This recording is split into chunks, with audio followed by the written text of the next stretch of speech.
Welcome everyone to my how-to video finishing up assignment 7058. And in this video we're going to be focusing on the second memo of two, and this one is on the topic of interpreting. So as you can see, we're in our course Moodle, and 7058 is an assignment you're likely going to begin working on in week 6, and then you'll need to submit it at the start of week 7. So here's the submission link here, and if you want to get into the wiki to see what the assignment prompt is, you can click on the 7058 link in either of the overviews. So if you click that, here's our assignment prompt. I'm going to scroll down. We are focusing on task 2. So if you are interested in hearing more about task number 1 and the project overall, you can check out my other video on this assignment. Okay. So at this point, ideally you have already completed the first task, and now you're ready to start working on task number 2, and what I'm referring to as the interpreting memo. And so in my opinion, this memo's, it may be shorter, but it's, in my opinion, more complicated.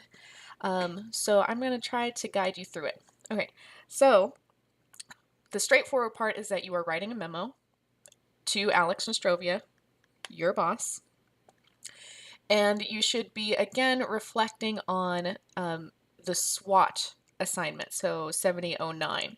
And so in this case, you're actually focusing on the peer review request memo that you wrote for 7009. Okay, and so you're only answering one question about one topic, but it is a little bit complex. So your memo should focus on talking about how the informational components of your peer response request memo, so the memo that you wrote in 7009 requesting peer review of your SWOT report, this is asking you to focus on, what information you gave to your peer reviewers and how that information helped establish a context for your peer reviewers so that they are better able to interpret your SWOT draft. Okay, so to understand what this is asking me to do a bit more, I'm going to open up the page on context, the page on interpreting. Okay, and so if we look in here, basically context is just information that helps us make sense of the meaning of a text or its purpose. Okay, so it's other information kind of surrounding our text that helps us understand what the text is doing in a deeper way. If we open up our interpreting page, this has us figure out that basically when we interpret, we are trying to make meaning out of the content. And so if you click on meaning, again, you kind of go down this rabbit hole of understanding the concepts further. So what I have done is actually created my own interpretation of what I think this question is asking you to do. And to get an idea of what that is, I'm going to return to our Moodle page. And under week 7, right underneath the submission link, you will see a template for the interpreting memo. Okay, so if you click that, this is what pops open. So the first thing you should probably notice, in addition to this being a memo, is that it's in one paragraph. And so if you compare this to the other memo that we're looking at, that we're creating for this assignment, okay, so on the left-hand side, you will see our first memo, our task number 1 on perception and execution. You notice that there is an opening, there is a middle with 2 body paragraphs, and then there is a closing paragraph. But the interpreting memo on the right only has 1 paragraph. And I've set this up for one main reason. The memo on the left, the perception and execution challenges, has 2 different topics you have to cover, which by its definition then means you have to have 2 body paragraphs. And if you have body paragraphs, then it's a good idea to have a thesis and then a closing paragraph in which you wrap everything up and say, why does this all matter together? But since the interpreting memo really only has 1 topic, I think it's fine if you do your reflection on interpreting in 1 paragraph. If you want to have an opening, a middle, and a closing, you're welcome to do that and build that off of the lessons we've had previously. but I wanted to let you know why I have this structured as just a single paragraph. Okay, so the basics here are still true. This is a memo. You're writing this to your pretend boss in the scenario, whose name is Alex Nostrovia. The from line should be your full name, not mine, and then the date should be whatever date you write this. And notice that I've created an RE line instead of a subject line because in my interpretation of this situation, we are replying to a request from Alex. So Alex's memo would have had a subject line. We're responding with an RE line. Okay, so this is basically how I am interpreting this question over here that 7058 is asking you to do.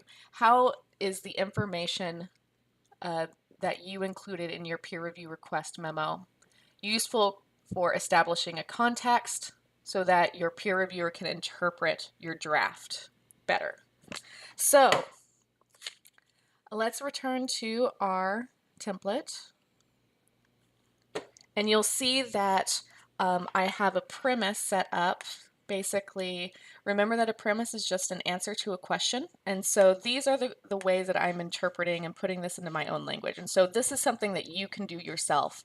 You can put this prompt from the wiki into your own words and make it a question so that you have a very clear idea of what you are providing an answer to.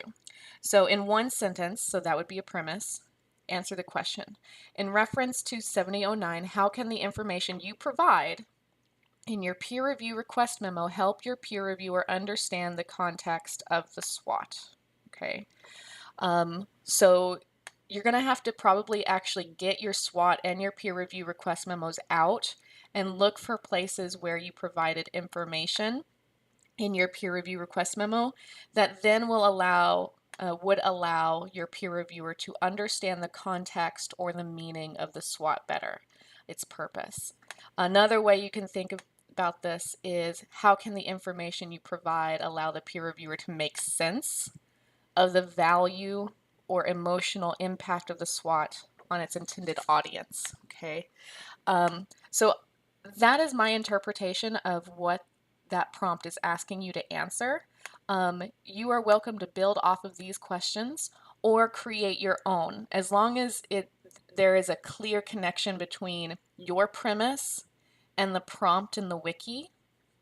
That will be fine. Okay, so once you have your premise, you're ready to start proving it. Now this is a reflection, so it's still appropriate to use first person I. And you can also add a couple of sentences explaining your premise a little bit more, explaining the context of your premise a bit more if you want to. However, at the very least, you should have a one sentence premise and then move on to your evidence. So you will need to cite, i.e. describe, 2 to 3 specific examples from your SWOT where knowing the context that you provided in your peer review request memo or just knowing the context of the situation has an effect on how well a peer reviewer can respond or how the peer reviewer feels about the content. So for the purposes of this exercise, I would recommend that you pretend as though your peer reviewer wasn't writing their own 7009 and didn't already know what 7009 was about. So if you pretend that your peer reviewer had no context to start with, then it might be easier to answer this question. Now, maybe you didn't include very much contextual information in your peer review request memo. That's okay. Now, instead, you can think of this question as what contextual information would have been helpful for affecting how your peer reviewer felt about the content or being able to grasp the value or emotional impact of the SWOT on the intended audience. So either way, whether you gave good contextual information in your peer review request memo or not, you should be able to answer this question. So offer 2 or 3 specific examples of somewhere in your SWOT where the peer reviewer's feelings or understanding of the value would have changed given contextual information, given more context. And consider explaining how a peer reviewer would feel with or without this context. So how might a peer reviewer read a paragraph?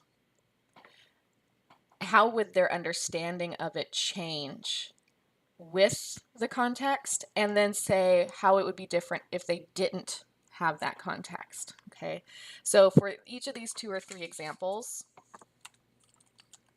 so first example, how the peer reviewer would feel with the context, then without it. And then you do the same thing with the second example. How the peer reviewer would feel with the context, then without it. And you're looking for those examples where there would be a difference, okay? So don't include any examples where there's no difference. So yeah, you should be bringing up very specific paragraphs or sentences or sections. Sections might be too long of an example, but something specific. And you'll need to describe that example. So remember that our evidence gets broken down further. You should describe the evidence, explain the meaning or what the reader, what Alex Nostrovia should know about that description, and comment on it. Okay, so this is where these 2 questions come into play. So you would describe the paragraph, the content, explain the context, and then answering these 2 questions, how would the reader feel with the context or without it, that is your commentary. Okay, so those are the different parts of evidence that you will need to utilize in this paragraph, okay, in order to be thorough. And then you have a last sentence. So this conclusion here is just the last sentence of your paragraph. And remember that a concluding sentence simply answers the question, why does this matter? So why does this knowledge matter? Why does it matter that contextual information changes how your reader sees or interprets the meaning of your text? Why does giving your peer reviewer sufficient contextual information matter for getting an effective peer review? Okay, so that's basically what we're headed towards here. So this memo, just like the previous one, is all about evolving our understanding of writing as a process, especially the part in terms of getting effective peer review so that we can perform effective revision. So that's basically what I want you to do. Answer the question of the prompt in 1 sentence. And again, I would probably recommend that you draft your premise last. So begin by writing your evidence, describing a couple of examples of where your reader's understanding of the text would change depending on if they had contextual information or not. Explain the meaning of that example, and then tell us how you think your peer reviewer's understanding would change when they have the context and versus when they don't. And then once you have those 2 or 3 examples written out, explained, and commented on, then you should be able to write your 1 sentence premise. It's a lot easier to write a premise about content that you've created than it is to write a premise about content you haven't created yet.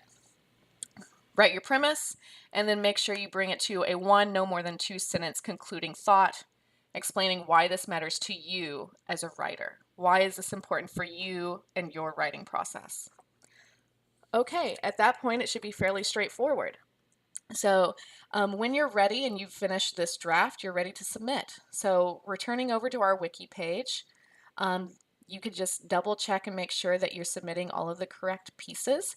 So everything should be in 1 Word document, beginning with a title page, and then it should be followed by the memo on perception and execution, and then it should be followed by the memo on interpreting.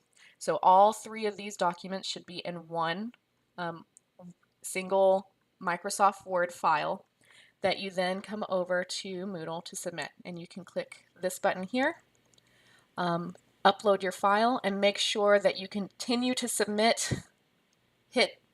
So you'd hit add submission and then continue to hit submit, submit, submit until it tells you that you cannot edit it anymore. As long as you can edit your file, you have not submitted it all the way, and then it will be counted as late.